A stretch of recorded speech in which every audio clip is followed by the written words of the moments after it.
Oke, kembali lagi di acara Let's Talk. Pada kesempatan ini, kita akan membahas tentang teknik pemetaan dan pengukuran bidang tanah atau teknik pengukuran dan pemetaan kadastral. Untuk memenuhi tugas membuat video talk show season 2 sebagai syarat UTS mata kuliah Kontrol Kualitas Survei dan Pemetaan, Program Studi Teknik Geodesi, Fakultas Teknik Sipil, dan Perencanaan, Institut Teknologi Nasional Bandung. Sebelumnya, perkenalkan nama saya Muhammad Ilham Fauji, NRP 23-2017-036, dan kita akan kedatangan tamu atau narasumber, yaitu Disti Siti Munigar, NRP 23-2017-056. Dan untuk dosen mata kuliah ini yaitu Pak Hari Nugroho. Belum kita berbincang lebih jauh tentang topik pada pembahasan hari ini, latar belakang dari pembahasan hari ini yaitu sesuai dengan Undang-Undang Nomor 5 Tahun 1960. Syarat terwujudnya keadilan dan kemakmuran dalam kepemilikan tanah adalah melakukan pendaftaran seluruh bidang tanah yang ada di Indonesia. Pelaksanaan kegiatan pendaftaran ini merupakan kewajiban pemerintah yang bertujuan memberikan jaminan kepastian hukum guna melindungi hak-hak pemilik tanah. Salah satu kunci keberhasilan PTSL terdapat pada pengukuran dan pemetaannya.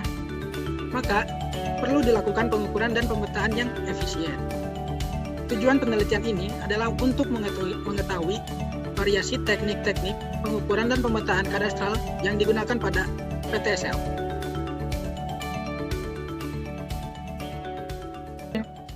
Oke, ini dia narasumber untuk Let's Talk hari ini, yaitu Disti Siti Munigar dengan NRP 23-2017. Hai. Oke, Disti, bagaimana kabarnya? Baik, luar biasa. Alhamdulillah, Allahu Akbar.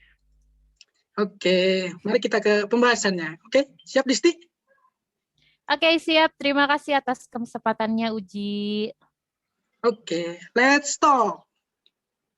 Terima kasih, Uji, atas undangannya. Boleh langsung saya share screen aja ya untuk materinya. Oke, lanjutkan saja, Disti. Siap, mantap. Mantap, Disti.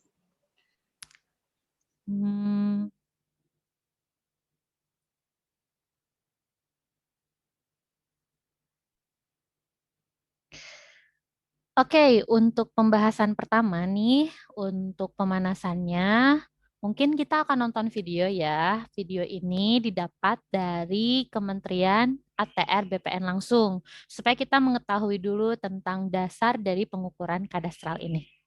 Mari disimak. Bumi, air, dan ruang angkasa adalah karunia Tuhan yang Maha Esa, mempunyai fungsi penting guna membangun masyarakat adil dan makmur. Salah satu upaya untuk mewujudkannya melalui pendaftaran seluruh bidang tanah di Indonesia. Pendaftaran tanah yang populer disebut dengan sertifikasi tanah adalah kewajiban pemerintah untuk menjamin kepastian dan perlindungan hukum kepemilikan tanah masyarakat. Selain itu, sebagai modal peningkatan kesejahteraan hidup masyarakat. Perlu kita ketahui bersama, saat ini Indonesia memiliki 126 juta bidang tanah, di mana baru 47 juta bidang tanah yang telah terdaftar, dan sisanya merupakan target pendaftaran tanah bagi pemerintah. Target 79 juta bidang tanah dalam RPJM dilaksanakan sejak tahun 2017, dengan rincian target 5 juta, 7 juta, 9 juta, dan 10 juta setiap tahunnya, hingga tahun 2025 dengan lokasi mencakup seluruh wilayah di Indonesia. Terkait dengan metode pendaftaran tanah, jika menggunakan metode sporadis, maka diperlukan waktu selama 79 tahun. Untuk itu, pemerintah memilih metode pendaftaran tanah sistematis lengkap sebagai solusi pendaftaran tanah yang lebih efektif dan efisien, sekaligus sebagai sarana peningkatan kualitas data pendaftaran tanah di Indonesia. Pada saat menggunakan metode pendaftaran tanah sporadis, pendaftaran tanah hanya terbatas pada jumlah masyarakat yang mengajukan permohonan, sehingga bidang tanah yang diukur dapat berpencar sesuai data yuridis, lalu tidak mengakomodir adanya peningkatan kualitas data pendaftaran tanah bagi tanah-tanah yang telah terdaftar. Pendaftaran tanah sistematis lengkap atau PTSL adalah pendaftaran tanah untuk pertama kali yang dilakukan secara serentak meliputi semua objek pendaftaran tanah yang belum didaftar dalam satu wilayah desa atau kelurahan atau nama lainnya yang setingkat dengan itu. Kelengkapan alat bukti kepemilikan adalah syarat utama dimulainya proses sertifikasi tanah. Adapun kegiatan selanjutnya adalah melalui pengukuran dan pemetaan luas, bentuk dan letak bidang tanah, pengumpulan bukti kepemilikan atau penguasaan bidang tanah yang dimiliki masyarakat, pengumuman, kemudian proses pengakuan atau penegasan hak dan pemberian hak atas tanah negara dalam buku tanah, dan penerbitan penyerahan sertifikat. Dengan demikian, pendaftaran tanah menjadi lebih cepat karena adanya partisipasi dari masyarakat, lebih transparan, dan penerbitan sertifikat menjadi lebih tinggi. Hal ini dalam rangka mendukung sertifikat tanah untuk rakyat. Kegiatan ini berlaku bagi seluruh masyarakat dengan berbagai kemudahan, serta relaksasi peraturan untuk percepatan kegiatan pendaftaran tanah.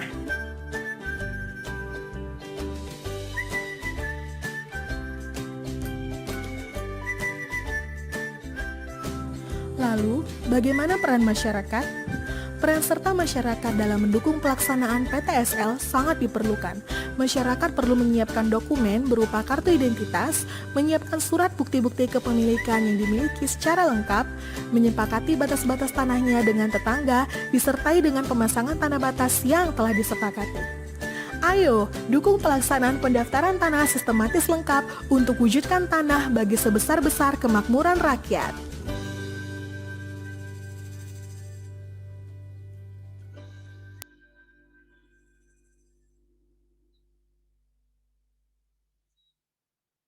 Nah, itu adalah video pemanasan supaya kita mengetahui dulu tentang apa itu pendaftaran tanah sistematik lengkap, dan lain sebagainya.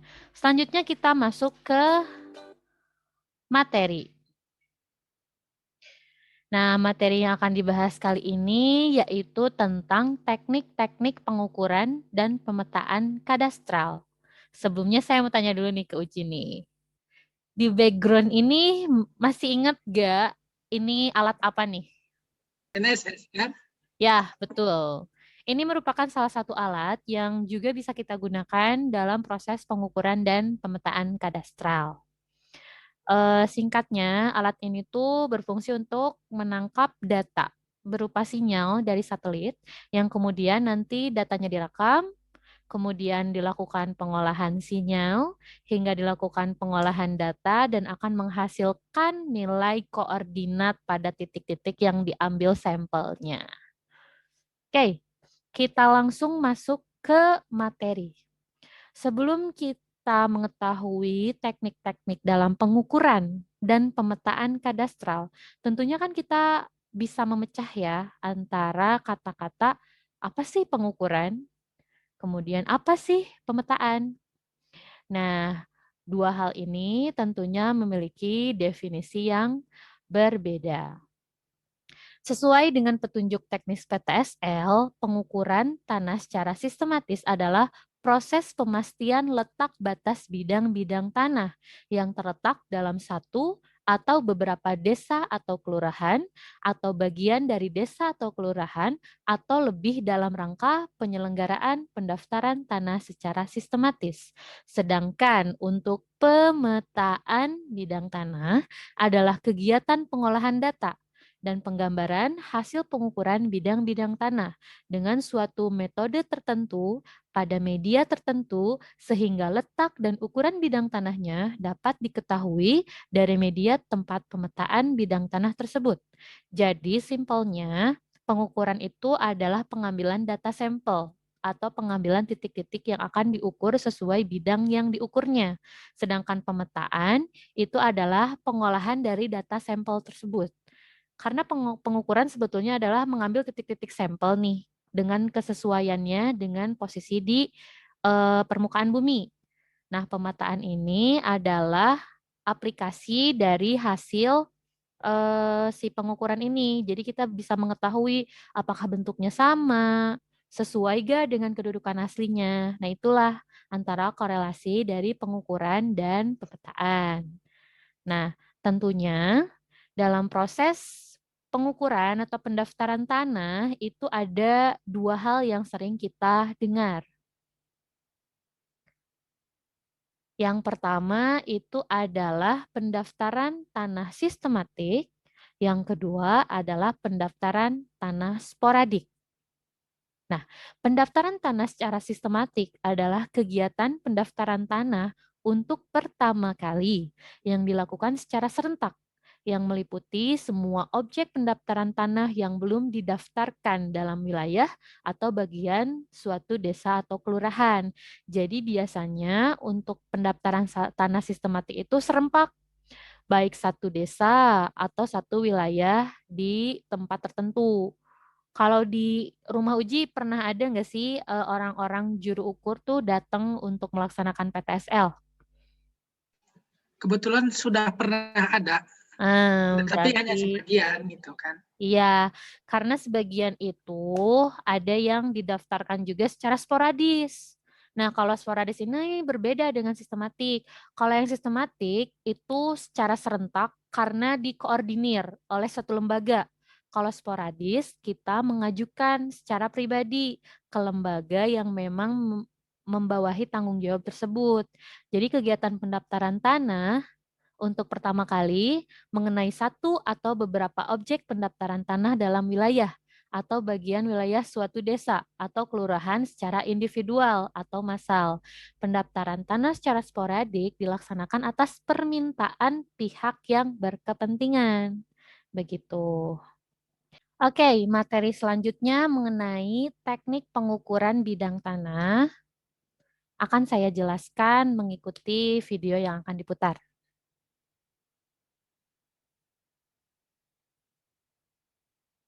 Metode pengukuran dan pemetaan bidang tanah itu dapat dilakukan dengan 4 cara. Yang pertama ada metode terestris, fotogrametris, pengamatan satelit, ataupun kombinasi dari metode-metode di atas. Pembahasan yang pertama mengenai metode terestris adalah metode yang sering sekali kita lihat secara sederhana menggunakan alat yang dinamakan meteran atau pita ukur. Salah satu metode terestris yang menggunakan meteran itu bisa menggunakan teknik trilaterasi sederhana, yang dimana apabila dilihat dari gambar ini, kita cukup menentukan 2 titik yang sudah ada nilai koordinatnya tentunya. 2 titik ini berupa patok yang berdekatan dengan titik bidang tanah yang ada. Nah, sampelnya di sini kita akan melakukan pengukuran jarak. Nah, urutannya kita mengukur jarak dari titik A ke A kecil, titik A ke B kecil, titik A ke C kecil, dan titik A ke D kecil. Begitupun untuk titik B. Jadi, semuanya dilakukan pengukuran jarak. Sehingga dalam penggambarannya nanti akan ada titik potong antara jarak yang terhubung dari titik A dan jarak yang terhubung dari titik B. Sehingga dihasilkanlah gambar suatu bidang tanah tersebut. Nah, ini adalah metode konvensional. Selain daripada itu, dalam metode terestris juga ada yang menggunakan alat. Nah, alat ini biasanya ada yang memakai teodolit dan ada juga yang menggunakan ETS atau Electronic Total Station. Bedanya kalau teodolit ini dia membaca sudut. Jadi datanya itu masih data mentah yang nantinya harus dilakukan perhitungan koordinat hingga ada hasilnya, titiknya tuh di mana gitu. Nanti kalau teodolit ini dilengkapi data jarak juga. Jadi yang dibutuhkan datanya dalam pengukuran menggunakan teodolit itu adalah yang pertama sudut dan yang kedua adalah jarak. Sampel pengambilan sudut apabila kita berdiri di titik TDT1. Itu kita akan melakukan pengukuran sudut ke arah titik A. Nanti akan diketahui besaran sudutnya berapa. Kemudian akan dikombinasikan dengan nilai azimut yang ada di titik tersebut dan jarak dari titik TDT1 ke titik A kecil di sini. Nah, begitupun untuk titik B, C, dan D.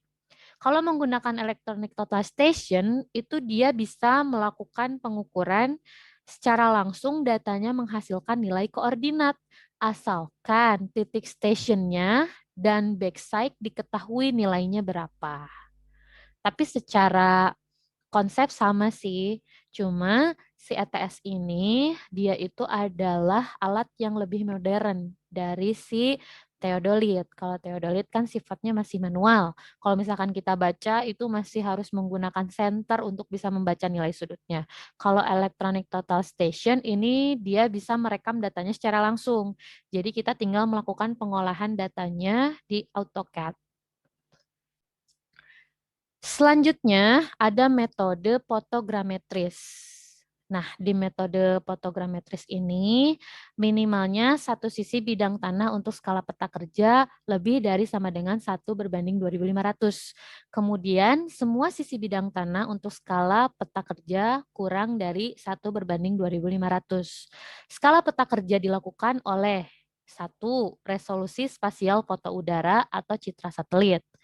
Yang kedua, akurasi geometri foto udara atau citra satelit. Jadi, kedua komponen ini sangat harus diperhatikan dalam pengukuran bidang tanah menggunakan metode fotogrametris.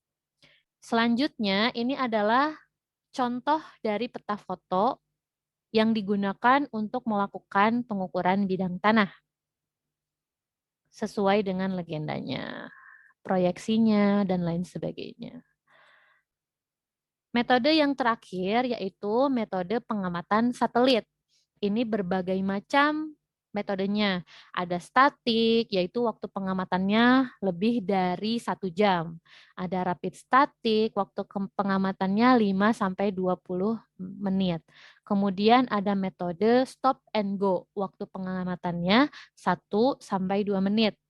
Dan yang paling modern nih, yang biasa digunakan dalam pengukuran bidang tanah itu menggunakan GPS RTK atau real time kinematik.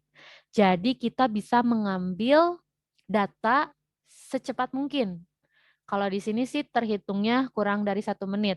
Nah, akurasi si RTK ini sudah sampai milimeter. Jadi ketika kita berjalan mengambil titik, itu kita bisa langsung mengetahui nilai koordinatnya. Berjalan lagi, klik lagi, mengetahui nilai koordinatnya. Jadi real time secara terus-menerus perekaman datanya. Itu untuk metode pengamatan satelit. Selanjutnya nih, di sini aku punya contoh pengukuran menggunakan metode real time kinematik. Yang dimana waktu itu saya pernah melakukan pengukuran bidang tanah. Sebetulnya ini tidak untuk disahkan ya, hanya untuk mengetahui luasannya saja. Kebetulan dulu kita menggunakan alat ukurnya RTK. Nah, ini lokasi pengukurannya ada di Cisaranten, masih di Kota Bandung. Ini timnya kebetulan berempat dan perempuan semuanya. Ada tenaga lokalnya 1 untuk ngebawa stick. Ini lokasi pekerjaannya lumayan luas sih. Rencananya tempat ini tuh akan dijadikan kampus untuk kedepannya. Tentunya juga kampusnya juga itu untuk sekolah pengukuran dan pemetaan. Di sini ada logonya BKM. Kebetulan saya juga lulusan dari situ, angkatan pertama. Jadi rencana tempat ini akan dibangunkan kampus untuk survei dan pemetaan. Nah, ini alatnya RTK ya. Ini alatnya. Tadi sebelumnya di tayangan sebelumnya itu kita melakukan centering dan leveling. Nah, ini prosesnya nih, proses centering. Kebetulan ini saya yang melakukan pengukuran dibantu oleh teman-teman. Nah, dalam pengukuran kita kan tentunya yang pertama harus memperhatikan sekali bagaimana kualitas dari centering kita. Ini ceritanya lagi centering tribahnya sebelum alatnya dinaikkan. Jadi pastikan dulu posisi statipnya sudah level dan kedudukan dari tribahnya itu sudah center. Baru kita pasang alatnya. Nah, beginilah kira-kira. Nah, ini posisi alat ketika memang sudah komplit dipasang beserta kabel-kabelnya. Ada radio, Ada receiver, ada tribah, itu bagian-bagiannya. Ada antena, ada akinya untuk tenaganya, kemudian ada statif untuk dudukan alatnya. Nah, ini kita nyalakan. Ini di sini kita melakukan setting base, yang dimana nanti rovernya mengikat ke base ini. Jadi base ini sebagai titik ikat pengukuran di sana. Nah, ini ceritanya sedang setting rovernya. Nah, ini di sini. Nah, setting rover. Jadi nanti keberadaan si rover ini terdetek dan terhubung ke si base yang tadi. Jadi masih setting-setting alat. Nah, ini adalah proses pengukurannya. Jadi kita tempelkan si rover ini ke batas-batas bidang yang ingin kita cari keberadaannya. Nah, seperti ini ada sisi jalan, ada saluran air, dan lain sebagainya. Nah, ini hasil pengukurannya apabila diplot di Google Earth. Kurang lebih seperti ini nih luasan dari bidang tanah tersebut. Selanjutnya, nih setelah melakukan pengukuran, tentunya kan kita juga harus memetakan hasilnya. Apakah sesuai atau tidak, mengetahui luasannya berapa. Nah, ini adalah proses pengolahannya. Seperti ini setting kertasnya ya, mau dicetak petanya di kertas ukuran berapa. Nanti juga ini berpengaruh pada skala yang digunakan. Seperti itulah layouting ya. Kalau misalkan di kita itu belajar di mata kuliah kartografi 1. Terus ada juga belajar di sistem informasi geografis. Ini kita setting dulu untuk tampilan kertasnya. Nah, seperti ini kira-kira. Nanti tampilan petanya ada di sebelah kiri dan sebelah kanannya itu untuk informasi tepi petanya. Seperti ini. Kurang lebih kita percepat saja. Nah, ini untuk pemberian skala dan melengkapi legenda. Nah, ini peta yang dihasilkan di skala 1:750. Nah, ini untuk proses menghitung luas. Ini sangat penting karena dari sekian banyak kegiatan pengukuran, ujung-ujungnya kita ingin mengetahui berapa sih luasan bidang tanah kita. Itu berpengaruh juga nantinya untuk membayar pajak dan lain sebagainya. Seperti inilah hasil dari pengukuran yang tadi.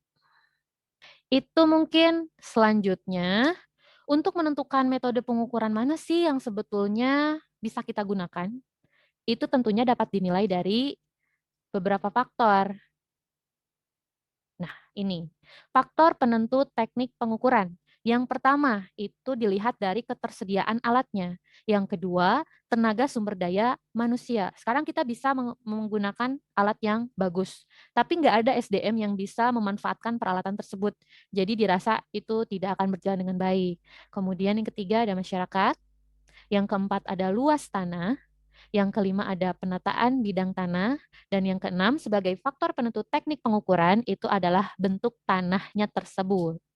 Begitu Uji kira-kira. Wah, sangat bagus sekali untuk pemaparan hari ini. Iya, Dengan alhamdulillah. kredibilitas dari Disti dengan pengalamannya yang banyak gitu kan. Saya masih penasaran Disti tentang ketersediaan alat. Apabila kita di daerah pelosok-pelosok seperti itu kan ketersediaan alatnya tidak secanggih kita yang di kota sekarang. Bagaimana tuh Betul. solusinya gitu? Oke ya. Oke ya, sebenarnya ketersediaan alat ini nantinya akan berpengaruh sih ke jumlah bidang tanah yang diukur. Sekarang semisal dimanapun tempatnya, mau di kota, mau di pelosok, ketika bidang tanah yang akan kita ukurnya sangat banyak sekali, itu tidak memungkinkan apabila kita menggunakan meteran. Itu tidak memungkinkan juga kalau misalkan kita menggunakan teodolit. Jadi mungkin kita bisa memilih alat yang sebisanya itu membantu mempercepat pekerjaan kita. Semisal kita menggunakan RTK yang tadi, jadi kan seberapa banyak pun bidang tanah yang diukur, seluas apapun itu akan sangat terpenuhi data-data yang kita inginkan menggunakan RTK. Namun teknologi RTK ini juga memiliki kelemahan apabila digunakan di tempat-tempat yang penuh dengan gedung atau tidak terbuka, karena itu akan berpengaruh pada sinyal yang direkam oleh si rover ataupun base sekalipun. Jadi kita lihat juga nih untuk ketersediaan alatnya juga bergantung. Yang pertama bidang tanahnya, yang kedua lokasi pekerjaannya, dan masih banyak lagi. Wah, Itu Uji. sangat bagus ya. Saya juga masih penasaran nih tentang Ya.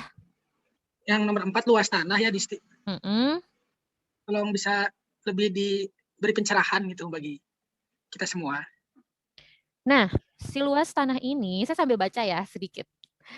Ya, Si luas tanah ini berpengaruh terhadap kecepatan pengukuran. Hal ini dikarenakan luas bidang tanah mengikuti program PTSL. Tanah luas tentu membuat waktu pengukuran jadi lebih lama, betul nggak? Karena betul, jaraknya betul yang sekali. kian panjang, bahkan lebar, itu akan membuat waktu pengukuran menjadi lama. Apalagi PTSL ini kan program yang besar-besaran ya, jadi pengukuran itu bisa sampai berhektar-hektar, nilai proyeknya juga bisa bermiliar-miliar. Jadi apabila luas tanah yang sangat luas menggunakan alat yang apa adanya, itu tentunya akan memakan waktu yang sangat panjang sekali. Jadi dilihat juga, kira-kira teknik pengukuran untuk yang luas nih, bisa nggak sih menggunakan metode terestris? Bisa, tapi waktunya akan sangat panjang. Jadi carilah metode-metode yang sekiranya bisa melakukan pengukuran lebih cepat untuk luasan tanah yang sangat luas. Begitu Uji. Oke, terima kasih Disti. Sekarang saya udah tambahlah pencerahan gitu. Iya, alhamdulillah. Ada lagi Uji? Boleh. Masih tentang untuk nomor 5 ya Disti, penataan bidang tanah. Penataan bidang tanah. Ya, gimana penataan bidang tanah? Gimana ya? Paling untuk diberi penjelasan yang lebih rincinya gitu. Nah, mengenai penataan bidang tanah, tentunya kan kita tidak bisa memilih lokasi pekerjaan, ya. Bergantung tendernya itu dapat di mana. Kalau kebetulan kita dapatnya di perkotaan, tentunya itu akan sangat terpengaruh tentang penataan bidang ini yang rumahnya itu cukup berhimpit. Nah, itu. Dan gang-gangnya itu kecil. Ditakutkan terjadi konflik juga kan? Kayak gitu. Mungkin nih untuk yang di penataan bidang tanah faktornya ini, kita bisa menggunakan metode yang keempat tadi, ada metode kombinasi. Untuk mempercepat pengambilan titiknya, kita bisa menggunakan RTK. Namun karena rumahnya yang begitu berhimpit, kita juga kombinasikan dengan metode terestris. Jadi untuk titik-titik tertentu yang tidak memungkinkan terambil oleh atau terekam datanya oleh RTK, kita ambil titiknya menggunakan metode terestris, baik itu menggunakan meteran ataupun menggunakan teodalit. Jadi dikombinasikan antara dua metode. Itu paling kalau untuk pengaruh dari penataan bidang tanah. Oke, terima kasih Disti untuk pemaparan dan pemberian jawabannya. Iya. Untuk kesempatan hari ini. Nah, untuk Let's Talk hari ini kita sudahi saja. Terima kasih Disti. Apakah Disti akan menyampaikan kesimpulan atau yang lainnya? Ya tentunya dalam penentuan teknik-teknik pengukuran kita harus mempelajari dulu nih kasus kita yang milik itu seperti apa sehingga kita bisa menganalisisnya dan kita bisa menemukan solusinya. Apabila menemukan kerapatan bidang tanah yang sangat rapat, itu menggunakan metode apa ya? Jadi dianalisis dulu. Jadi jangan sampai kita hanya mengandalkan satu peralatan dalam suatu pekerjaan. Jadi kita tetap saja harus menguasai semua teknik pengukuran. Jadi apabila sudah terjun ke lapangan dan terkendala oleh suatu hal, kita bisa langsung menemukan solusinya. Harus diapakan nih bidang ini? Metode apa nih yang harus kita pakai? Alat apa nih yang harus kita punya? Jadi jangan mentang-mentang, misalkan sekarang alat yang paling canggih itu RTK, tapi kan itu tidak akan terpakai ketika kita menemukan lokasi pekerjaan yang kian rapat. Jadi nanti measuring angle-nya itu nggak akan masuk ke perekaman datanya. Seperti itu. Jadi sekalipun alatnya sangat canggih, apabila penempatannya itu kurang tepat, alat itu tidak akan berfungsi secara maksimal. Jadi harus dilihat dulu, dianalisis, baru menentukan solusinya. Harus menggunakan metode apa, alatnya apa. Gitu paling Uji. Oke, terima kasih Disti. Untuk talk show hari ini kita sudahi saja. Iya. Terima kasih untuk sudah menonton. Jangan lupa untuk like, subscribe, dan share kepada teman-teman kalian. Semoga ilmu yang kita sampaikan hari ini bermanfaat bagi untuk kita semua ke depannya. Oke, terima kasih Disti. Terima kasih Uji. Pause dulu dong.